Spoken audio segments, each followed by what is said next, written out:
Hello everyone, आप सभी लोगों का स्वागत है टीचिंग परीक्षा के आज के इस वीडियो में, जिसमें हम लोग बिहार शिक्षक भर्ती 2023 के लिए जो जनरल स्टडीज़ की एक सीरीज़ हमारी चल रही है उसको हम लोग यहाँ पर में कंटिन्यू करेंगे।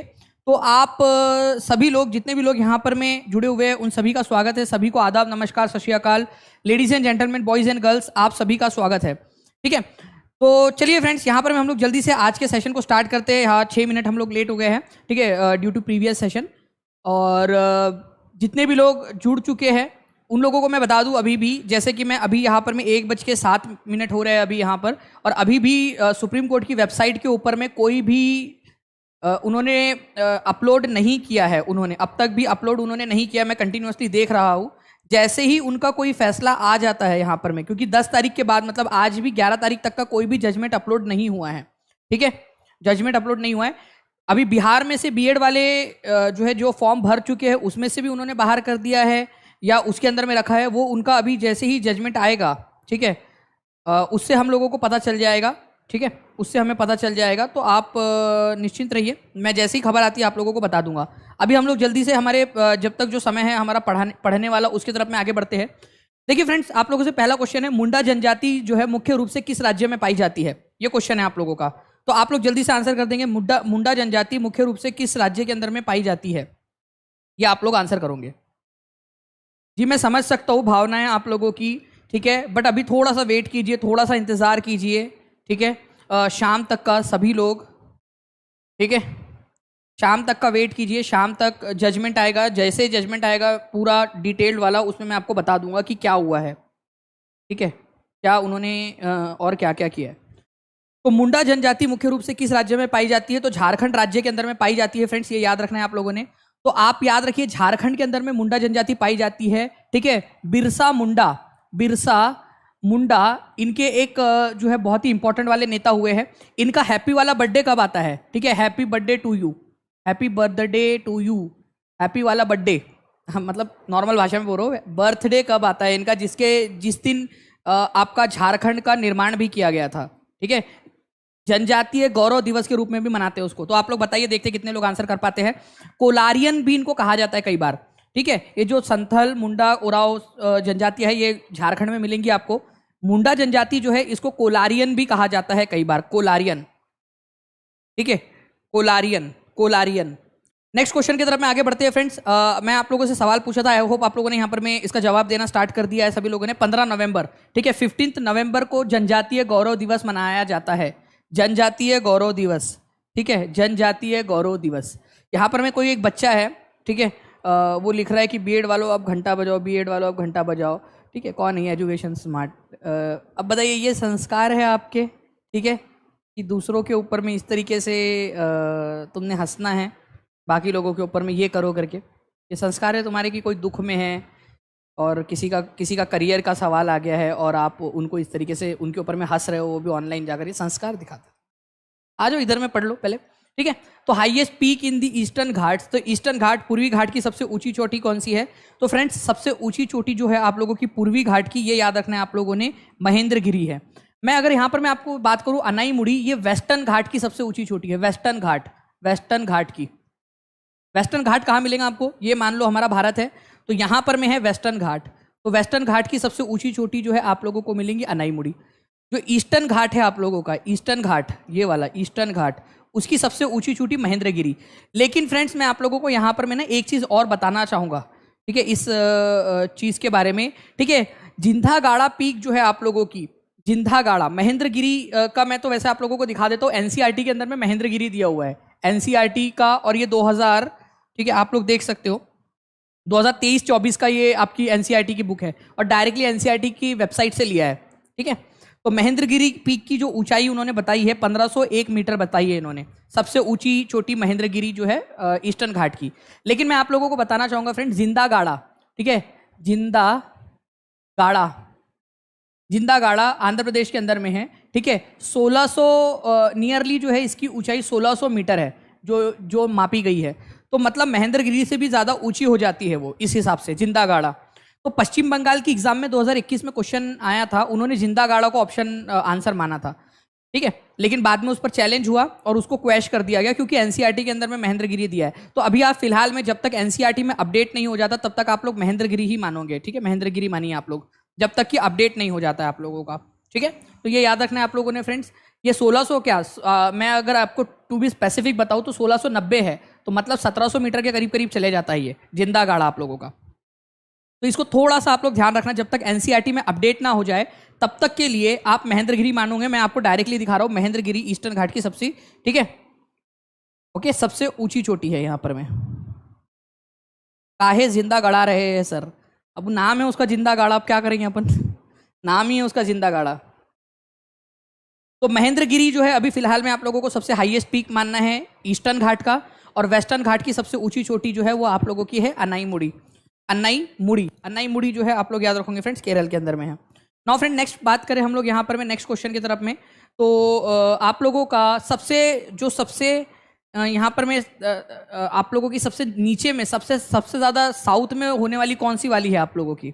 सबसे ज़्यादा साउथ में दक्षिण की पर्वत श्रेणी, तो सबसे ज़्यादा दक्षिण के अंदर में आप लोगों की, ठीक है, कार्डमम हिल्स है, कार्डमम की पहाड़ियाँ। विच valley has the largest drainage in the world? विश्व का सबसे बड़ा अपवाह किस घाटी का? अपवाह तंत्र मतलब क्या होता है? ये नदी है, ठीक है, ये नदी है। मैं तो रास्ते से जा रही थी, भेलपुरी खा रही थी, ठीक है। उसके बाद में यहाँ पर में देखिए और बहुत सारी नदियाँ जो है, सहायक नदियाँ इसके अंदर में आकर मिल जाती है। ओके, छोटी छोटी नदियाँ भी आकर मिलती है। इसकी ये सहायक नदी है, मान लीजिए इसकी ये सहायक नदी है। तो ये पूरा का पूरा जो अपवाह तंत्र होता है, मतलब मुख्य नदी आपकी, ये मुख्य नदी और उसकी सहायक नदियाँ, ये मुख्य नदी हो गई आपकी, और उसकी जो सहायक नदियाँ है आप लोगों की, उसकी जो सहायक नदियाँ है छोटी छोटी भी, तो ये पूरा का पूरा जो इलाका होता है ना, इसको अपवाह तंत्र बोलते हैं आप लोग, ड्रेनेज सिस्टम। और दुनिया का सबसे बड़ा ड्रेनेज सिस्टम जो है फ्रेंड्स आप लोगों ने याद रखना है, ठीक है, विच valley has the largest drainage system? तो अमेजन रिवर वैली जो है आप लोगों की, इसके पास में सबसे बड़ा अपवाह तंत्र है, ये याद रखना है। पूरे दुनिया का बोला है, दुनिया का, विश्व का सबसे बड़ा अपवाह तंत्र। Peninsular reverse, Himalayan reverse, Amazon reverse नहीं, यहाँ पर मैं आप लोगों का सबसे बड़ा अपवाह तंत्र अमेजॉन रिवर के पास में है, ठीक है, अमेजॉन रिवर के पास में अपवाह तंत्र की बात हो रही है यहाँ पर में, ठीक है। तो आंसर जो है फ्रेंड्स आप लोगों का यहाँ पर में ऑप्शन नंबर ए हो जाएगा।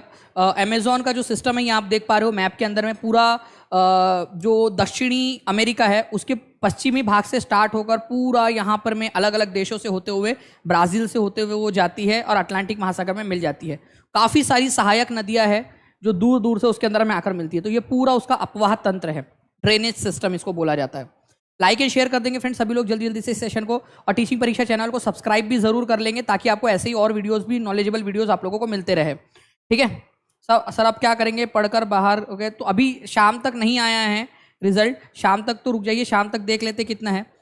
देखिए सिंधु जल संधि 1960, ठीक है, इंडस वाटर ट्रीटी, आपको पता है हमारे भारत के अंदर में यहाँ पर में उत्तरी भाग में एक आप लोगों की जो है सिंधु नदी है, और उसकी बहुत सारी सहायक नदियाँ हैं, स्पेशली नीचे में सहायक नदियाँ इसकी, ठीक है, झीलम, चेनाब, रावी, ब्यास, सतलज, ठीक है, ये सारी की सारी नदियाँ उसकी सहायक नदियाँ।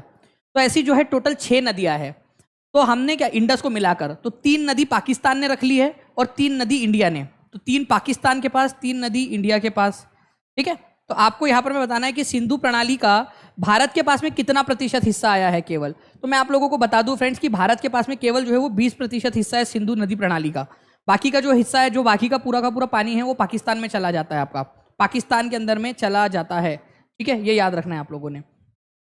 तो वाटर शेयर जो है इंडस वाटर ट्रीटी का आप लोगों का जो ईस्टर्न रिवर से आप लोगों की, उसके अंदर में आपको याद रखना है इंडिया के पास में केवल 20% है और पाकिस्तान के पास में 80% पानी। वैसे पाकिस्तान के पास में भी पूरा ऐसा नहीं है कि पाकिस्तान पूरा यूज़ कर ले रहा, मैक्सिमम पानी तो वो आपका समुद्र में चला जाता है ना, ऑब्वियस सी बात है, बट इंडिया जो है वो 20% यूज़ कर पाता है पानी का, ये भी याद रखोगे आप लोग,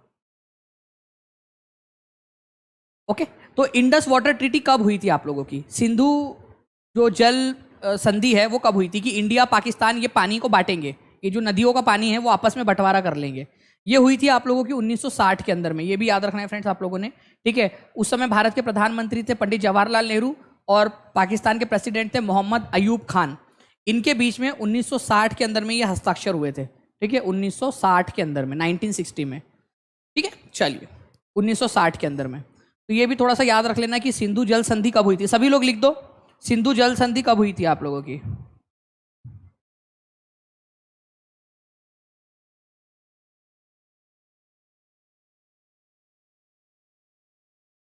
जल्दी बताइए आप लोग। चलिए लाइक एंड शेयर करते रहेंगे फ्रेंड्स सभी लोग जल्दी जल्दी से एक बार। ओके, नेक्स्ट क्वेश्चन की तरफ में आगे बढ़ते हैं हम लोग। यहां पर में a land mass bounded by sea on 3 side is referred to as. 3 तरफ से घिरे हुए लैंड मास को क्या कहा जाता है? कोई एक ऐसा लैंड मास है, ठीक है, ठीक है, जो 3 तरफ से पानी से घिरा हुआ हो, 3 तरफ से पानी से घिरा हुआ हो, एक तरफ से उसकी जमीन हो, उस तरफ से इधर साइड से जमीन हो, तो उसको क्या बोला जाता है? ठीक है, कोस्ट बोला जाता है, पेनिनसुला, आइलैंड, प्लेन, क्या बोलते हो आप लोग उसको? तो आप लोगों को याद रखना है फ्रेंड्स कि जो भी हिस्सा आप लोगों का, ठीक है, सी 3 तरफ से पानी से घिरा हुआ होता है, 3 तरफ से, उस इलाके को आप पेनिनसुला बोलते हो, प्रायद्वीप बोलते हो। जैसे हमारा भारत, ठीक है, हमारे भारत की ये नीचे वाले हिस्से को प्रायद्वीप क्यों बोलते हैं? बताइए कौन से 3 सागर है जिसके तरफ से, तीनों तरफ से पानी से घिरा हुआ है हमारे नीचे वाला हिस्सा? इसी वजह से इसको प्रायद्वीप कहा जाता है, ठीक है, पेनिनसुला, प्रायद्वीप इसको बोलते हो आप लोग। कमेंट में सभी लोग आंसर करते रहेंगे, सभी से जल्दी जल्दी से, पेनिनसुला, ठीक है, प्रायद्वीप। अगर 3 तरफ से पानी से घिरा हुआ है तो प्रायद्वीप। तट का मतलब क्या होता है? तट का मतलब होता है समुद्री तट, सिंपल सी बात है। द्वीप का मतलब होता है जो चारों तरफ से पानी से घिरा हुआ होता है। अगर चारों तरफ से पानी से घिरा है तो उसको क्या कहेंगे? जल्दी से कमेंट करके बताओ। द्वीप कहेंगे। और प्लेन का मतलब होता है मैदानी इलाका। नदियों के कारण जो बाढ़ आती है नदियों में, उसके कारण जो एक मैदानी इलाका बनता है, समतल इलाका, उसको आप लोग प्लेन बोलते हो, मैदान बोलते हो। जैसे हमारे भारत में यहाँ पर में है, उत्तर में, ठीक है, गंगा यमुना का मैदानी इलाका, ठीक है, उत्तर भारत का मैदानी इलाका भी इसको बोला जाता है आप लोगों का, ठीक है। चलिए, तो ये थोड़ा सा याद रखना, ये पूरा भारत है हमारा, ये पूरा ही भारत है हमारा, ओके, ले लेंगे एक समय आएगा जब। तो ये आप देख सकते हो हमारा फ्रेंड्स कि यहाँ से और यहाँ से, ठीक है, बंगाल की खाड़ी, बे ऑफ बंगाल, अरेबियन सी और हिंद महासागर, इंडियन ओशियन, तीनों तरफ से पानी से घिरा हुआ है ये ऑस्ट्रेलिया क्या है? ऑस्ट्रेलिया एक द्वीप है। आप लोगों के एनसीईआरटी के अंदर में एक दिया हुआ है। ऑस्ट्रेलिया क्या है? ऑस्ट्रेलिया एक द्वीप है, पूरे तरफ से, चारों तरफ से पानी से घिरा हुआ है। इसी वजह से इसको एक द्वीपीय महाद्वीप कहा जाता है। अपने आप में एक महाद्वीप भी है ये। क्या है ये? ऑस्ट्रेलिया महाद्वीप है ना आप लोगों का, कंटिनेंट, महाद्वीप, महाद्वीप है आप लोगों का, महाद्वीप, ऑस्ट्रेलिया महाद्वीप। लेकिन चारों तरफ से देखो पानी से भी घिरा हुआ है ना। इसी वजह से इसको क्या बोला जाता है? द्वीपीय महाद्वीप, द्वीपीय, द्वीपीय महाद्वीप इसको कहा जाता है, महाद्वीप, महाद्वीप, द्वीपीय महाद्वीप, ठीक है। क्या बोलते हैं? Island continent, island, island continent. ये बहुत सारी एग्जाम के अंदर में आ चुका है ये क्वेश्चन आप लोगों का, हो सकता है आगे में भी पूछ ले, एनसीईआरटी में दिया हुआ है। आइलैंड कॉन्टिनेंट किसको कहा जाता है? तो आइलैंड कॉन्टिनेंट किसको कहा जाता है? जल्दी से आप लोग बताओ, आइलैंड कॉन्टिनेंट किसको कहा जाता है? आप लोग बताएंगे कौन से महाद्वीप को आइलैंड कॉन्टिनेंट कहा जाता है। आगे बढ़ते हैं हम लोग जल्दी से। यहां पर में दक्कन का पठार एक त्रिकोणीय भूभाग है जो नदी के दक्षिण में स्थित है। मैं मैप बनाऊंगा, आप लोग समझ जाओगे। मैं चाहता हूं आप लोग बिना मैप के ही यहां पर में, सर सुने बीएड वालों को प्राइमरी से बाहर कर दिया गया है, क्या ये बात सही है? तृप्ति कुशवाहा जी, बिल्कुल अभी फिलहाल के लिए तो ये बात सही है। एनसीटी का 2018 का जो आपका नोटिफिकेशन था उसको रद्द कर दिया गया है सुप्रीम कोर्ट के द्वारा, लेकिन अभी भी डिटेल जजमेंट नहीं आया है। मैं आप लोगों से जब मैं आपको पढ़ा रहा हूँ फ्रेंड्स, तब भी मैं मल्टीटास्किंग कर रहा हूँ और मैं बार बार जो है यहाँ पर मैं देखने की कोशिश कर रहा हूँ कि भाई वो दे द जजमेंट। पिछले 10 तारीख तक का ही उन्होंने 10 तारीख तक के ही अपलोड किए, मतलब कल तक के ही जजमेंट्स अपलोड किए हैं। आज इन्होंने जजमेंट को अपलोड नहीं किया है, तो होपफुली शाम तक जजमेंट आ जाएगा। सबसे पहले मैं आप लोगों को जजमेंट जो है जैसे ही आता है जजमेंट में, क्योंकि मैं कंटिन्यूअसली, मैं मेरी पूरी टीम जो जजमेंट के पीछे लगी हुई है कि जैसे ही जजमेंट आता है पहले आप तक इन्फॉर्मेशन पहुंचाए, कि ताकि आप लोग पूरा ध्यान दे सके अपनी पढ़ाई के अंदर में, जो भी हो, आर या पार जो भी हो इधर में। दक्कन का पठार एक त्रिकोणीय भूभाग है जो नदी के दक्षिण में स्थित है। तो आपको याद रखना है फ्रेंड्स कि दक्कन का पठार, ये वाला जो है आप लोगों का हिस्सा है, इसको दक्कन का पठार बोलते हैं। यहाँ पर में नर्मदा नदी है, नर्मदा नदी के दक्षिण वाला जो भाग है आपका, ठीक है, इसको आप लोग दक्कन का पठार बोलते हो। गंगा नदी आप लोगों की हो ही नहीं सकती क्योंकि यहाँ से बहती है गंगा नदी, ठीक है। यमुना नदी यहीं से बहती है आप लोगों की। रावी नदी का कोई सवाल ही नहीं उठता, ऊपर में बहती है रावी नदी आप लोगों की। तो एक ही आंसर बच गया, ठीक है, नर्मदा नदी। तो नर्मदा नदी जो है आप लोगों की, उसके नीचे वाले भाग को दक्कन का पठार बोलते हो आप लोग। दक्कन का पठार कौन से वाले रॉक से, चट्टानों से बना है, ये कोई बता सकता है मुझे?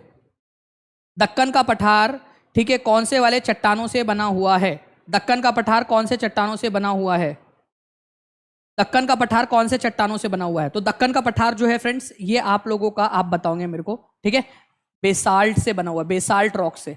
लिख लो सभी लोग, बेसाल्ट रॉक से बना हुआ है, लिख दो कमेंट बॉक्स में ताकि याद हो जाए आप लोगों को। नेक्स्ट क्वेश्चन की तरफ में आगे बढ़ते हैं। आप लोग यहाँ देख सकते हो फ्रेंड्स, ये है नर्मदा नदी और इसके नीचे से जो है यहाँ से आपका दक्कन का पठार चालू होता है। पाक straight lies between which of the two following countries? ठीक है, पाक स्ट्रेट कौन से दो कंट्रीज के बीच में है? जल्दी से बताएंगे आप सभी लोग। पाक स्ट्रेट,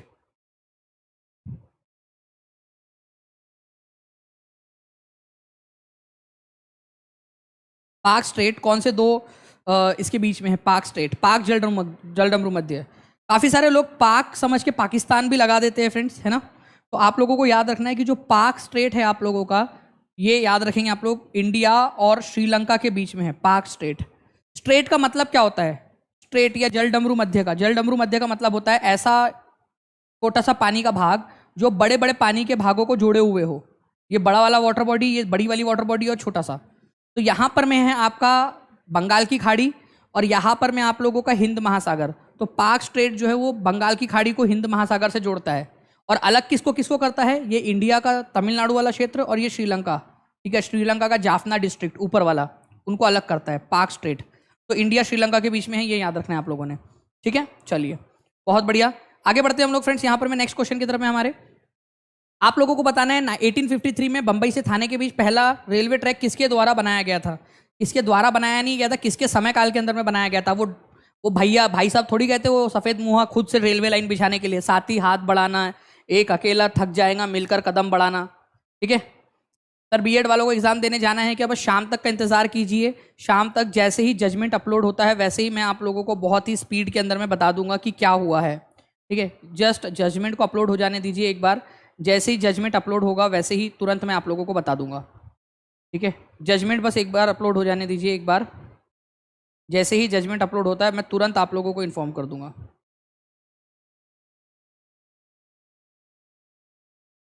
ठीक है।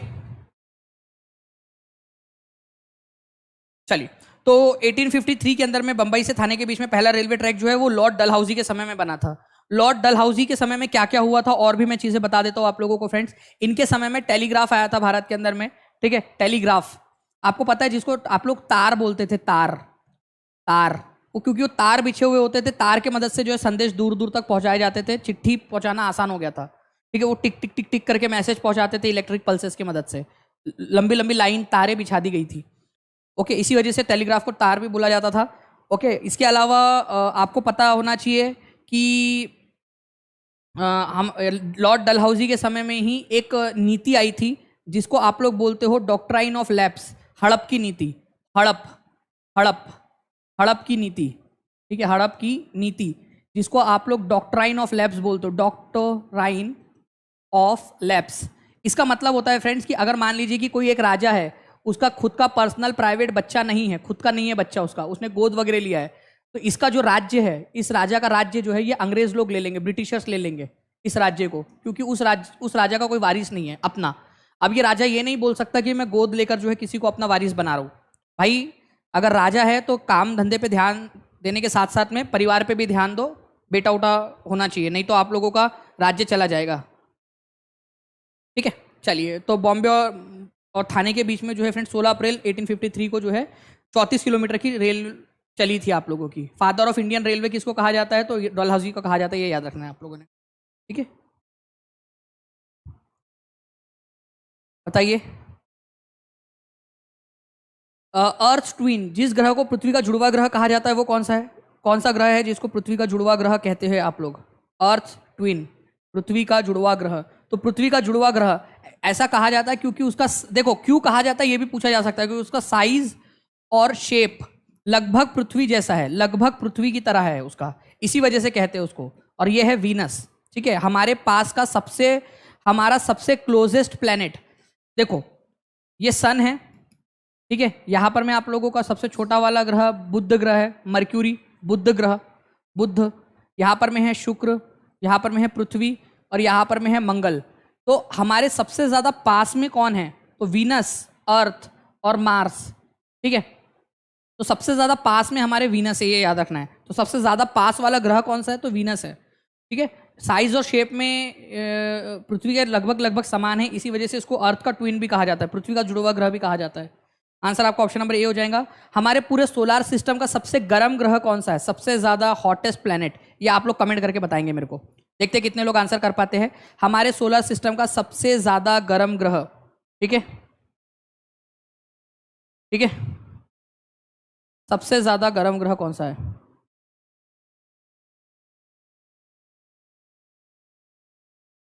तो सबसे ज्यादा गर्म ग्रह कौन सा है आप लोगों का, ये भी आप लोग बता देंगे यहाँ पर में। तो वीनस जो है सबसे ज्यादा गर्म ग्रह है, ये याद रखना है आप लोगों ने। क्यों सबसे ज्यादा गर्म है वो भी आप लोग बताइए, कोई बता सकता है कि सबसे ज्यादा गर्म ग्रह क्यों है वो? हिंदू विधवा पुनर्विवाह कानून कब पारित हुआ था? हिंदू विधवा पुनर्विवाह कानून, देखिए फ्रेंड्स, पहले क्या था कि जो हिंदू विधवाएं होती थी उनको री मैरिज करने का अधिकार नहीं था, री मैरिज करने का उनको अधिकार नहीं था, ठीक है, वापस से पुनर्विवाह नहीं कर सकती थी, चाहे वो छोटी सी उम्र में 20 साल की उम्र में ही विधवा क्यों ना हो जाए। अब उनकी पूरी जिंदगी बर्बाद, वो अब किसी से शादी नहीं कर सकती, अकेले जीवन बिताना है। लेकिन फ्रेंड्स यहाँ पर मैं ईश्वर चंद्र विद्यासागर और उनके जैसे बहुत सारे और लोग जो थे उन्होंने अपने प्रयास किए और 1856 में 1856 के अंदर में हिंदू विधवा पुनर्विवाह बिल को पास किया गया, ठीक है। सती प्रथा के ऊपर में रोक कौन से साल लगाई गई थी, बता सकते हैं आप लोग? सती जो प्रथा है उसके ऊपर में रोक लगा दी गई थी, रोक कौन से साल लगाई गई थी, ईयर कौन सा था ये भी बता दीजिए आप लोग, ठीक है। सती प्रथा पर रोक कौन से साल लगाई गई थी, ये याद रखना है आप लोगों ने, थोड़ा सा इंपॉर्टेंट है आप लोगों का। सर बीएड वाले बिहार में एलिजिबल होंगे क्या? सुप्रीम कोर्ट ने बीएड को प्राइमरी से हटा दिया है। देखिए ये वाली जो चीज़ है ना कि अभी जिन लोगों को ये आदेश आने पारित होने से पहले तक जो हो चुका था उसमें क्या करेंगे, ये अब डिपेंड करता है डिटेल जजमेंट पर। अभी तक भी देखिए डिटेल जजमेंट आया नहीं है। मैं अभी 1:28 हो रहे हैं, मैं वापस से चेक कर रहा हूँ अभी भी, और अभी भी नो रिकॉर्ड्स फाउंड बता रहा है यहाँ पर में, अभी भी कोई जजमेंट उन्होंने अपलोड नहीं किया। अभी मैंने जस्ट 10 सेकंड पहले चेक किया आपके सामने, नहीं आया है अभी भी। जैसे ही आएगा सबसे पहले आप लोगों को बता दूंगा मैं। ईश्वर चंद्र विद्यासागर जो है फ्रेंड्स, इनके प्रयासों से ये हुआ था, ठीक है। Which right of Indian constitution includes the ban on human trafficking? Human trafficking का मतलब होता है इंसानों को खरीदना और बेचना, इंसानों की खरीद फरोख्त, इंसान को खरीदना बेचना, खरीदना बेचना।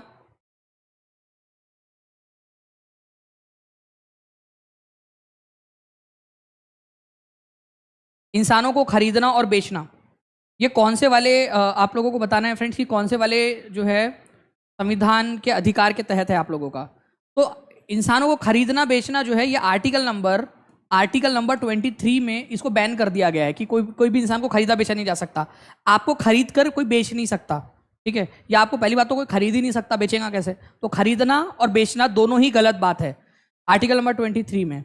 और आर्टिकल नंबर 24 के अंदर में बोला गया है कि 14 साल से छोटे जो बच्चे हैं उन लोगों को हानिकारक जगहों पर जॉब पर नहीं रख सकते आप, हानिकारक जगहों पर। तो दोनों के दोनों जो ये आर्टिकल से आप लोगों के राइट अगेंस्ट एक्सप्लॉइटेशन में आते हैं, शोषण के विरुद्ध अधिकार। तो आर्टिकल नंबर 23 जो ह्यूमन ट्रैफिकिंग को रोकता है, इंसानों के खरीद फरोख्त को रोकता है, मानव तस्करी को रोकता है, वो आपका शोषण के खिलाफ अधिकार के अंदर में आता है। आर्टिकल्स लिखो बोला आप लोग, कौन कौन से 2 आर्टिकल्स इसमें आते हैं, जल्दी से लिखो आप लोग, देखकर लिखो चाहे, लेकिन लिखो कमेंट बॉक्स के अंदर में जल्दी से, क्योंकि ये बहुत इंपॉर्टेंट है आप लोगों का। अगर आप लोग ये लिखोगे तो आप लोगों की रिवीजन होती रहेंगी।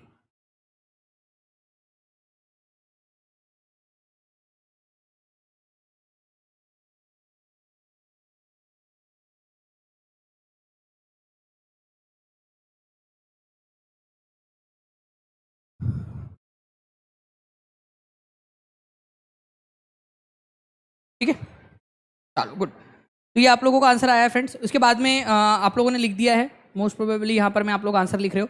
यहाँ पर मैं आप देख सकते हो फ्रेंड, आर्टिकल नंबर 14 में आपको दिया गया कानून के समस्त समानता। आप लोगों के साथ में prohibition of discrimination on the ground of religion, race, caste, sex and place of birth, इसके आधार पर आपके साथ में भेदभाव नहीं किया जाएगा।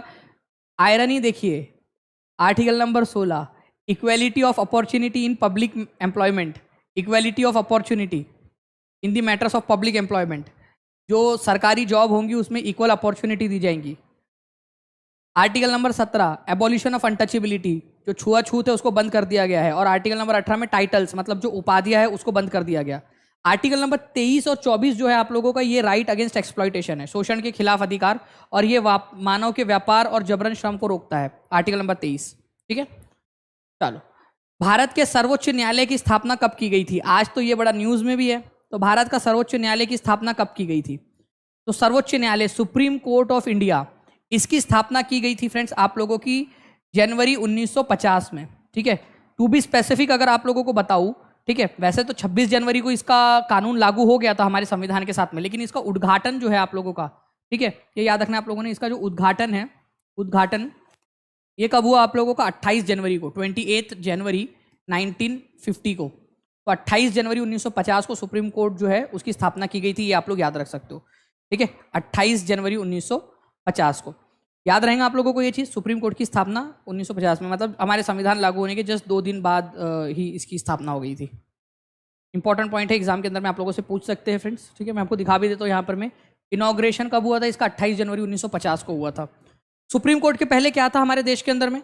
सुप्रीम कोर्ट के पहले जो है हमारे देश के अंदर में फेडरल कोर्ट आप लोगों का जो है यहाँ पर में फेडरल कोर्ट हुआ करता था। Federal court, federal court. उससे पहले 28 तारीख, 26 तारीख तक, 25 तारीख तक, 25 जनवरी की रात तक, जैसे ही 26 जनवरी हुई फेडरल कोर्ट खत्म हो गया अपने आप। ठीक है, और 28 तारीख को जो है आप लोगों का सुप्रीम कोर्ट का उद्घाटन कर दिया गया। ठीक है, अभी मैं आप लोगों को बता दूं कि आज की डेट में हमारे, देखो ये यूपी में आया था ये क्वेश्चन आप लोगों का, यूपी के एग्जाम के अंदर में, कि हमारे देश में सुप्रीम कोर्ट में जजेस की स्ट्रेंथ कितनी है सुप्रीम कोर्ट के अंदर में। ठीक है, तो एक चीफ जस्टिस ऑफ इंडिया होंगे, चीफ जस्टिस, और 33 जो है अदर जजेस। तो आप लोग गिन के बताओ कितने हो गए? आप गिनो के बताओ मेरे को टोटल कितने हो गए। अब सवाल ये उठता है, आपसे पूछा क्या है, एक होंगे chief justice of India plus 33 जजेस। तो अगर आपसे बोला जाए कि चीफ जस्टिस ऑफ इंडिया के अलावा कितने होते हैं और, तो आपका आंसर होगा 33। अगर आपसे बोला जाए टोटल स्ट्रेंथ कितनी है, टोटल स्ट्रेंथ, टोटल स्ट्रेंथ कितनी है सुप्रीम कोर्ट की, तो आंसर क्या लगा के होंगे आप लोग? जल्दी बताओ। टोटल स्ट्रेंथ बोला जाए तो क्या लगाओगे? देखते कि कितने लोगों का यहां पर में ध्यान है, कितने लोगों का ध्यान है यहां पर में। टोटल अगर बोला जाए तो आप लोगों का यहां पर में 34 हो जाएगा, टोटल स्ट्रेंथ अगर बोला जाए तो, including chief justice of India. ठीक है, चीफ जस्टिस ऑफ इंडिया को मिलाकर। चलो नेक्स्ट क्वेश्चन की तरफ में आगे बढ़ते हैं फ्रेंड्स। आप लोगों को बताना है who was the first Mughal emperor. ठीक है, अच्छा फर्स्ट वाला भी बताओ और लास्ट वाला भी बताओ आप लोग। चलो दोनों बताओ, फर्स्ट और लास्ट दोनों बताओ, मुगल एम्पेरर कौन थे, पहला और आखिरी। देखते कितने लोग आंसर कर पाते हैं इसका। देखिए फ्रेंड्स, पहला वाले जो थे वो थे बाबर। बाबर जो है इन्होंने पानीपत की पहली लड़ाई के अंदर में मुगल सल्तनत की स्थापना की थी। किसको हराया था उन्होंने? इब्राहिम लोधी को हराया था। तो बाबर ने मुगल सल्तनत की स्थापना करते समय किसको हराया था? किसको हराया था ये जल्दी से बताइए आप लोग कमेंट करके। मेरी बेटी बहुत छोटी है, मैं गुजरात से हूँ, बिहार जाना है एग्ज़ाम देने, बीएड में है, मेरा क्या करूँ, जाऊँ एग्ज़ाम देने की नहीं, मेरी कंडीशन फाइनेंशियली सही नहीं है, प्लीज़ सजेस्ट कीजिए सर। अंशु भारती जी बस थोड़ा सा समय दीजिए, शाम तक का समय दीजिए, वो क्लैरिटी आ जाएगी। जैसे ही आपका जजमेंट की कॉपी हमारे हाथ में आ जाती है उसमें हमें समझ में आ जाएगा। जजमेंट की जस्ट कॉपी आ जाने दीजिए हाथ में। ठीक है, अभी तक भी जो धूलिया साहब है उन्होंने अपनी जजमेंट की कॉपी को अपलोड नहीं किया है यहाँ पर मैं। ठीक है, जैसे ही वो अपनी जजमेंट की कॉपी को अपलोड कर देते हैं वैसे ही हमारे पास में ये आ जाएगा आपका। ठीक है, कि भाई उन्होंने क्या किया है, बेसिकली कहा क्या है। लास्ट वाला जो है फ्रेंड्स ये थे बहादुर शाह 2, बहादुर शाह 2, ये याद रखना है आप लोगों ने, बहादुर शाह 2। इनको बहादुर शाह जफर भी कहा जाता है। एक सेकंड मैं थोड़ा सा इधर बैठ जाता हूँ। बहादुर शाह जफर भी इनको कहा जाता है, बहादुर शाह जफर, ये याद रखना है आप लोगों ने। तो बहादुर शाह 2 बोलो या बहादुर शाह जफर बोलो। जफर उनका पेन नेम था। पेन नेम का मतलब वो शायरिया जो लिखते थे ना अपनी, तो उसके नीचे में जफर लिखते थे। जफर जब शायरिया लिखते थे तो शायरिया लिखने के बाद में साथ में जफर लिखते थे। तो जफर किसका पेन नेम था, कौन से मुगल बादशाह का? तो ये क्वेश्चन आपसे पूछा जा सकता है, तो याद रखना है आप लोगों ने। बहादुर शाह जफर, बहादुर शाह 2 जो थे आखिरी मुगल बादशाह वो लिखते थे। अच्छा, औरंगजेब का नाम क्या था? औरंगजेब का नाम, इसका आंसर तो आप लोगों का ऑप्शन नंबर, ठीक है आपका तो ये हो गया friends option number B. Aurangzeb का नाम, औरंगजेब ने क्या उपाधि ली थी, कौन से नाम की उपाधि ली थी, ये भी क्वेश्चन बन सकता है। ठीक है, आपका बीपीएससी के एग्जाम के अंदर में ऑलरेडी पूछा भी जा चुका है पहले, तो हो सकता है आगे में भी पूछ लिया जाए आप लोगों से। औरंगजेब ने कौन सी उपाधि ली थी? वेरी गुड, यहां पर मैं आंसर करना स्टार्ट कर दिया फ्रेंड्स। आलमगीर की उपाधि ली थी, आलमगीर, आलमगीर। अच्छा, अब इसी से एक क्वेश्चन मैं आपसे पूछता हूं, हर एक बच्चा आंसर करेगा, प्रॉमिस करो हर एक बच्चा कमेंट में आंसर करेगा। लाइव देख रहा हो ऑफलाइन देख रहा है, हर एक बच्चा आंसर करेगा। ये क्वेश्चन बहुत इंपॉर्टेंट वाला पूछ रहा हूं मैं। फतवा ए आलमगीरी, फतवा ए आलमगिरी, ये आपको बता दूं यूपी टीजीटी के अंदर में, यूपी टीजीटी के एग्जाम में पूछा गया था फतवाए आलमगिरी। ठीक है, ये किसके शासन का, ठीक है, रूल था, किसके शासन का एक शरिया कानून था। फतवा का मतलब ही होता है आपका आदेश। ठीक है, तो फतवाए आलमगिरी किसका होगा, आप लोग बताइए। फतवाए आलमगिरी किसके, कौन से मुगल बादशाह के समय काल का जो है कानून था, ये आप लोगों से पूछा जा सकता है। तो देखते हैं कितने लोग इस क्वेश्चन का आंसर यहां पर में कर पाते हैं। ठीक है, चलिए नेक्स्ट पॉइंट की तरफ में हम लोग आगे बढ़ते हैं फ्रेंड्स। यहां पर में हमारे हु रूट अकबरनामा, अकबरनामा किसने लिखा है और अकबरनामा के कितने पार्ट है ये भी बताएंगे आप लोग। अकबरनामा किसने लिखा, अकबरनामा के पार्ट्स कितने हैं, पार्ट्स ये भी आप लोग बताएंगे, कितने पार्ट्स है, कितने पार्ट्स है अकबरनामा के, ये बताइए आप सभी लोग जल्दी जल्दी से।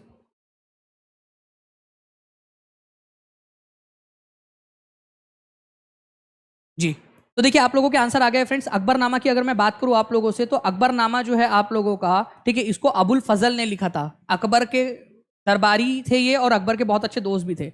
अकबरनामा जो है इसको 3 पार्ट्स के अंदर में लिखा गया है, 3 पार्ट्स में। अब मेरी बात ध्यान से सुनना, सभी लोग बहुत ध्यान से सुनेंगे मेरी बात, एकदम बहुत ध्यान से, गौर से, क्योंकि ये क्वेश्चन बनता है आप लोगों से। देखो, अकबरनामा का जो पहला वाला पार्ट है, पहला खंड जो है इसका, पहला खंड, 3 पार्ट में से पहला खंड, इसमें अकबर के पूर्वजों के बारे में जानकारी दी गई है, पूर्वज के बारे में, पूर्वजों के बारे में। ठीक है, दूसरा वाला जो खंड है आप लोगों का, उसमें अकबर के समय की, उसके समय की घटनाओं के बारे में जानकारी दी गई, घटनाएं जो घटी थी, कहीं पे बाढ़ आई, भूकंप आया, ठीक है, क्या क्या हुआ था उसका ऐतिहासिक ब्यौरा दिया गया, घटनाएं जो थी उसके बारे में जानकारी दी गई है। अगर मैं आप लोगों से बात करूं यहां पर में, जो तीसरा वाला पार्ट है आपका, ठीक है, तीसरा वाला पार्ट, उसको मैं स्पेशली लिखता हूं यहां पर मैं, ठीक है, स्पेशली लिख रहा हूं यहां पर मैं। ठीक है, थोड़ा मैं नीचे बैठ जाऊं, मेरे को यहां से थोड़ा सा कंफर्टेबल एक वो बन जाता है लिखने में। थर्ड वाला जो पार्ट है उसको बोला जाता है यहां पर में, ठीक है, याद रखना आप लोगों ने, अकबरनामा का, ठीक है, अकबरनामा का जो तीसरा वाला पार्ट है उसके अंदर में एडमिनिस्ट्रेशन, मिनिस्ट्रेशन, अकबर के प्रशासन के बारे में जानकारी दी गई है, प्रशासन, प्रशासन। और इसके अलावा अकबर के समय काल के अंदर में जो भी क्रॉप्स के रेट थे, क्रॉप्स मतलब कि फसलों के दाम कितने थे, उन सब का भी ब्यौरा दिया गया, स्टैटिस्टिक्स, सांख्यिकी दी गई है कि क्या क्या होता था अकबर के समय काल के अंदर में। ठीक है, अकबर के समय काल के अंदर में ये जो तीसरा पार्ट है इसका एक स्पेशल नाम भी है, अकबरनामा का तीसरा वाला जो पार्ट है उसका स्पेशल नाम है, वो बता सकते हैं आप लोग उसका नाम क्या है। ठीक है, देखो, कानून का मतलब होता है फ्रेंड्स आइन, आइन ए अकबरी, अकबरी, अकबर के प्रशासन के बारे में था ना, तो आइन ए अकबरी। आइन का मतलब क्या होता है, आइन का मतलब होता है कानून, ठीक है, या फिर संविधान, आइन ए अकबरी। तो अकबरनामा का तीसरा जो पार्ट था वो था आइन ए अकबरी, उसके अंदर में अकबर के प्रशासन के बारे में, अकबर के समय काल में जो अलग अलग चीजें होती थी, ठीक है, ओके। मैंने बोला कि मुझे नीचे बैठ के पढ़ाना अच्छा लगता है, तो किसी ने लिखा कि सर आपको पढ़ाते पढ़ाते बहुत ऊपर तक जाना है, तो स्वीट ऑफ यू। ठीक है, तो एडमिनिस्ट्रेशन, प्रशासन, क्रॉप्स रेट वगैरह के बारे में जानकारी यहाँ पर में दी गई है इसके अंदर में, ये याद रखेंगे आप सभी लोग। ठीक है, चलो, दुनिया में अभ्रक का सबसे बड़ा उत्पादक कौन सा है, ठीक है, माइका, ठीक है, माइका। माइका मतलब क्या होता है फ्रेंड्स, देखिए ये एक तरीके का मिनरल है आप लोगों का, इसकी जो परत होती है ना, ये ऊष्मारोधी है, मतलब हीट को जो है वो सहन कर लेती है।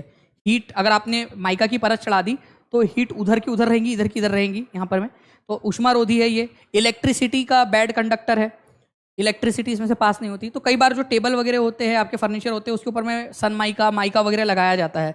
तो आप लोगों को बताना है यहाँ पर में फ्रेंड्स कि माइका की जो माइका का सबसे बड़ा प्रोड्यूसर है वो कौन सा है।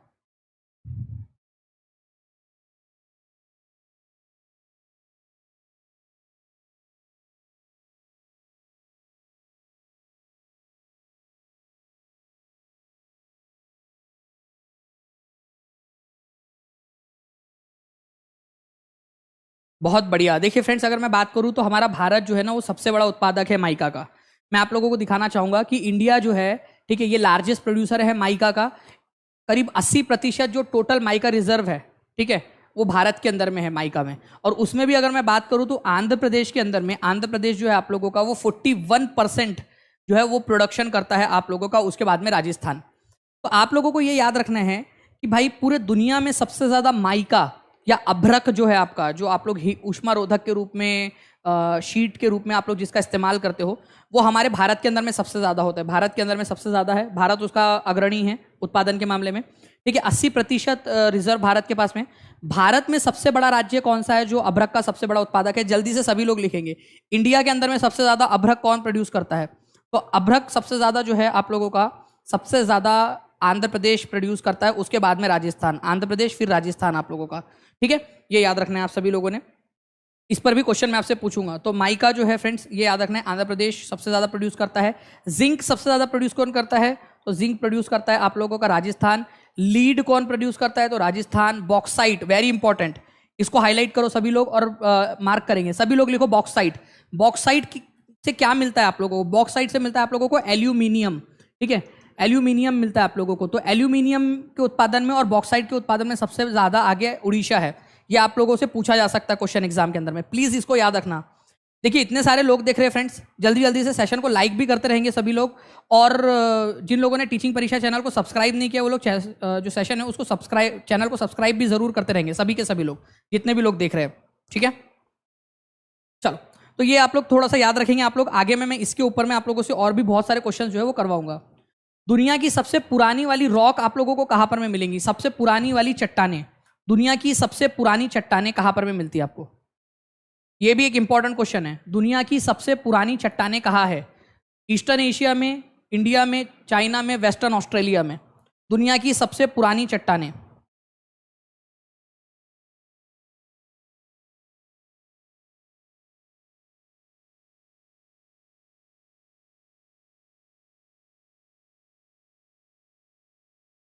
मैं डीएलएड की हूँ but I strongly support BEd students. मुझे भी रोना आ रहा है, पता नहीं क्यों।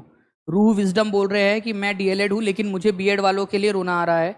तो देखिए ये होता है कंपैशन, इसको कंपैशन कहा जाता है। ठीक है, एम्पैथी, कि दूसरों के दर्द में जो लोग खुश होते हैं ना, मतलब अपना अच्छा हुआ चलो उसके लिए खुशी मनाओ, लेकिन दूसरों को दुख हुआ इस वजह से खुशी मनाना वो बहुत खराब चीज़ होती है। ये एम्पैथी है। अगर खुश हो तो खुश रहो। ठीक है, उस चीज़ के लिए सबको मौका मिलना चाहिए बेसिकली। यहां पर मैं आप लोग देखिए, आप लोगों का the oldest rock in the world are, western Australia के अंदर में आप लोगों को मिलेगा फ्रेंड्स, पश्चिमी ऑस्ट्रेलिया के अंदर में। D is the correct answer. आप लोग देख सकते हो यहाँ पर में कि जो पश्चिमी ऑस्ट्रेलिया आप लोगों का ये है ऑस्ट्रेलिया। ऑस्ट्रेलिया के अंदर में ये पश्चिमी जो भाग है ना, यहाँ पर में आपको पूरी दुनिया की सबसे पुरानी वाली चट्टानें मिली है। ठीक है, पूरी दुनिया के सबसे पुराने वाली चट्टानें आप लोगों की। ठीक है, ओके, सबसे पुरानी चट्टानें वेस्टर्न ऑस्ट्रेलिया में मिली आप लोगों को। करीब 4.4 बिलियन वर्ष पुरानी है ये। 4.4 वर्ष बिलियन पुरानी, मतलब पृथ्वी जब बनी थी ना लगभग नई नई उस समय काल की। निम्नलिखित में से कौन सा राज्य अभ्रक का प्रमुख उत्पादक नहीं है? ठीक है,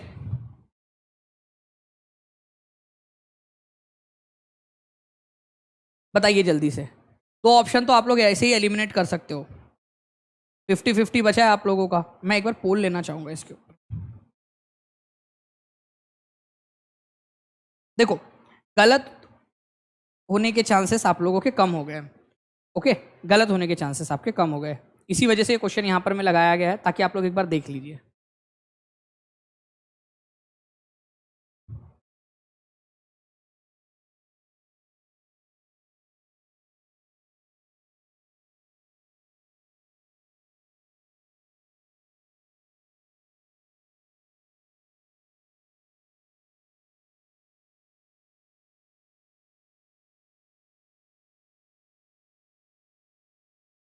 गुड।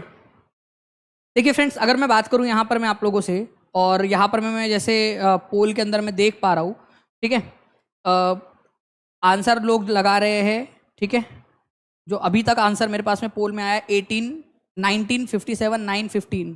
ठीक है, 1957, 915, 1957, 915% ये आंसर लगाया आप लोगों ने।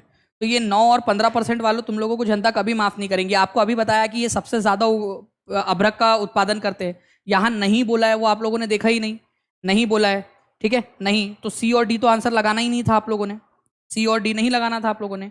तो आंसर आप लोगों को ऑप्शन नंबर बी होगा फ्रेंड्स। ध्यान से समझना आप लोग। सबसे ज्यादा उत्पादन आंध्र प्रदेश करता है आपका, उसके बाद में बारी आती है राजस्थान की, फिर बारी आती है बिहार की, और फिर बारी आती है झारखंड की। बिहार और फिर झारखंड, ये पहले 4 राज्य आप लोगों के, ठीक है, ध्यान से समझो आप लोग। आंध्र प्रदेश, राजस्थान, ठीक है, बिहार, अभ्रक के उत्पादन के मामले में बात कर रहा हूं मैं, और फिर झारखंड। झारखंड, तो ये पहले 4 राज्य है आप लोगों के अभ्रक उत्पादन में। पूरे दुनिया के अंदर में अभ्रक उत्पादन के मामले में भारत कितनेवें नंबर पे आता है, आप लोग कमेंट करके बताएंगे मुझे जल्दी से। पूरे दुनिया में अभ्रक उत्पादन के अंदर में, ठीक है, भारत कितनेवें नंबर पे आता है, ये आप लोग बता दीजिए जल्दी से। शिवजी की लाडली राधिका दुबे बोल रही है, सर मैं भी बीटीसी से हूँ, पर दूसरों का दुख के खुश होना नहीं आता है। मैं बीएड वालों के लिए बहुत दुखी हूँ, वो लोग भी भाई बहन हैं, इनको दुखी देखकर अच्छा लगेगा क्या? प्लीज़ रिक्वेस्ट है, किसी का मजाक ना बनाएं। शिवजी की लाडली बोल रही है किसी का कोई मजाक ना बनाएं, सही बात है एकदम, आई टोटली एग्री। और मैं तो ये चाहूँगा कि डीएलएड और बीटीसी और बीएड वालों को, जो डीएलएड वाले हैं, डीएड वाले हैं, उन लोगों को माध्यमिक में भी मौका दिया जाए उन लोगों को, और माध्यमिक में उनको भी मौका दिया जाए वहाँ पर में, मतलब दोनों को इधर उधर में मौका दिया जाए, और ब्रिज कोर्स करवाए। ब्रिज कोर्स में जो पास होगा उसको रखो, जो नहीं पास होगा उसको ना रखो।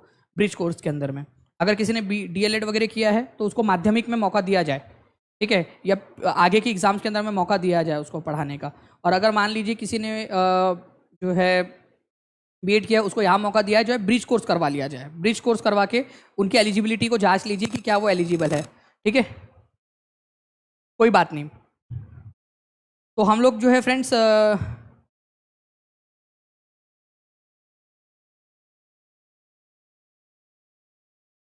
फौजिया अख्तर जी पूछ रहे कि लेकिन बीएड वालों को बाहर क्यों किया जा रहा है? क्योंकि आप ज़्यादा पढ़े लिखे हो, ठीक है, एक्चुअल में आप ज़्यादा पढ़ लिख लिए आपने, इस वजह से बाहर किया जा रहा है। उनका रीज़न यही है कि भाई ज़्यादा पढ़े लिखे हैं बीएड वाले, और बीएड वालों को जो है वो ट्रेन किया गया है बड़े बच्चों को पढ़ाने के लिए, छोटे बच्चों को पढ़ाने के लिए डीएलएड वालों को ट्रेन किया गया है, इस वजह से। तो आपका ज़्यादा क्वालिफाई होना आपके आड़े आ गया। ब्रिज कोर्स करवा लिया जाए, ये मेरे ख्याल से सबसे बेस्ट रहेगा। दोनों को दोनों तरफ मौका दिया जाए, दोनों को मौका दिया जाए। पहले ही जॉब्स की कमी है हमारे भारत के अंदर में, ठीक है, ओके। तो ये आप लोग जो है फ्रेंड्स आंसर करेंगे। इसके अलावा मैं आप लोगों से कुछ सवाल पूछना चाहता हूँ, ठीक है, इन सवालों के जवाब आप लोग मुझे दोगे यहाँ पर में। आई होप आप सभी लोगों ने सेशन को लाइक कर दिया होगा फ्रेंड्स, और अपने दोस्तों के साथ में शेयर भी कर दिया होगा। मैं एक क्वेश्चन आप लोगों का है यहाँ पर मैं पूछना चाहूँगा, name the group of island lying in the Arabian sea, जो अरब सागर के अंदर में मिलते हैं, ठीक है, अरब सागर के अंदर में। ध्यान से समझना आप लोग इस क्वेश्चन को। अरब सागर में, यहाँ पर में ये है हमारा भारत, मान लो, अभी समझ लो फिलहाल के लिए, यहाँ है अरब सागर और यहाँ है बंगाल की खाड़ी, बे ऑफ बंगाल।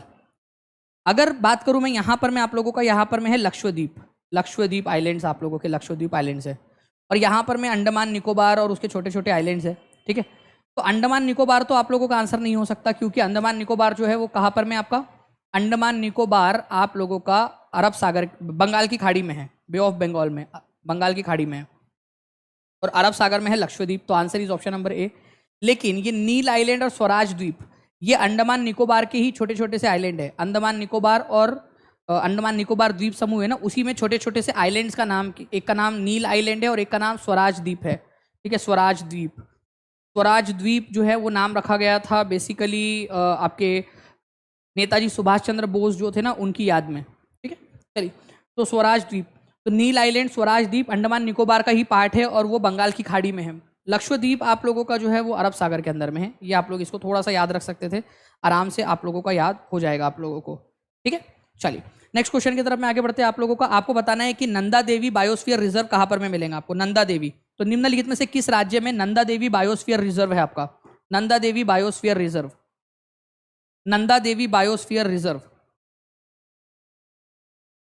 तो अगर मैं बात करूं फ्रेंड्स नंदा देवी की, तो नंदा देवी चोटी और नंदा देवी बायोस्फीयर रिजर्व दोनों के दोनों आप लोगों को कहाँ पर में मिलेंगे फ्रेंड्स, उत्तराखंड के अंदर में। नंदा देवी, मैं थोड़ा सा मैप, ऐसे रफ मैप में आपको बता दूं, उत्तराखंड के अंदर में यहाँ पर में नंदा देवी चोटी है आपकी, भारत की तीसरे नंबर की सबसे बड़ी चोटी है। भारत की सबसे बड़ी चोटी है K2, K2, ठीक है, गॉडविन ऑस्टिन पहले नंबर पे। दूसरे नंबर पे बारी आती है कांचनजंगा, कांचनजंगा, ठीक है, कांचनजंगा, ये दूसरे नंबर की है। और तीसरे नंबर पे है नंदा देवी, नंदा देवी तीसरे नंबर की सबसे बड़ी चोटी है भारत की। ये भी आप लोग याद रखोगे, हमारे भारत के अंदर में जो पूरी तरह से मौजूद है उनकी बात, ठीक है।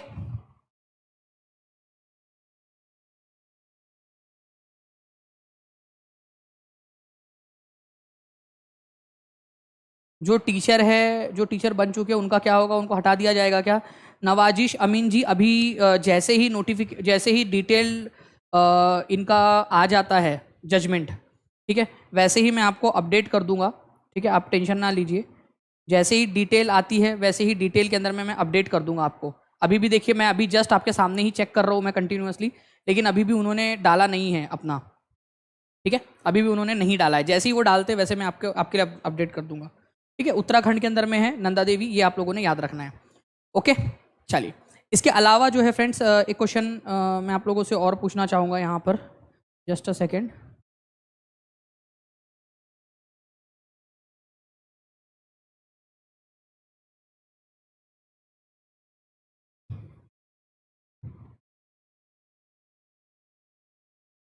चलिए, आप लोग मेरे को बताओगे फ्रेंड्स यहाँ पर मैं लार्जेस्ट प्रोड्यूसर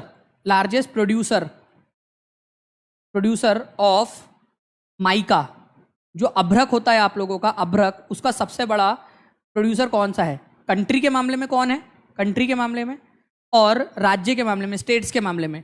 जो भी 4 स्टेट्स याद आते हैं आपको, 1 2 3 4, वो आप लोग बता सकते हो मेरे को, ठीक है, जितने भी याद आ रहे हो आप लोगों को। आपको बताना है लास्ट मुगल एम्पेरर कौन था, लास्ट मुगल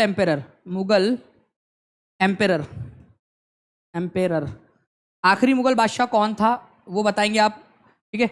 उसका क्या नाम मैंने आप लोगों को बताया, वो आप लोग मेरे को कमेंट करके बताएंगे। इसके अलावा जो है फ्रेंड्स, आप लोगों को बताना है कि फादर ऑफ इंडियन रेलवे किसको कहा जाता है? Father of Indian railway, father of Indian railway, Indian railway किसको कहा जाता है? Father of Indian railway, father of Indian railway. इसके अलावा आप लोग मुझे बता सकते हो यहाँ पर में कि सुप्रीम कोर्ट का गठन कब हुआ था? सुप्रीम कोर्ट का गठन कब हुआ था, कब इसकी स्थापना हुई थी, ठीक है, इनॉग्रेशन कौन सा कब किया गया था? ये आप लोग जो याद आ रहा है आपको, साल याद आ रहा है, महीना याद आ रहा है, और अगर डेट भी याद आ जा रही है तो डेट के साथ बता दीजिए आप लोग, ठीक है। मैं आप लोगों से ये आप लोगों को चैलेंज कर रहा हूँ, ये सारी चीज़ें आप लोगों ने बतानी है, ओके।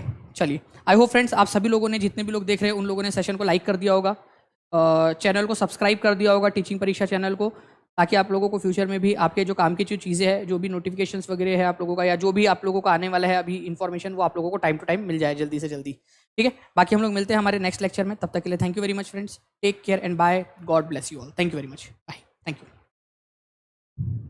ये सारे के सारे आंसर्स आप लोगों ने कमेंट बॉक्स में लिखने हैं सभी ने, ठीक है, कमेंट बॉक्स के अंदर में सारे के सारे लोग लिख देंगे इसके आंसर्स को।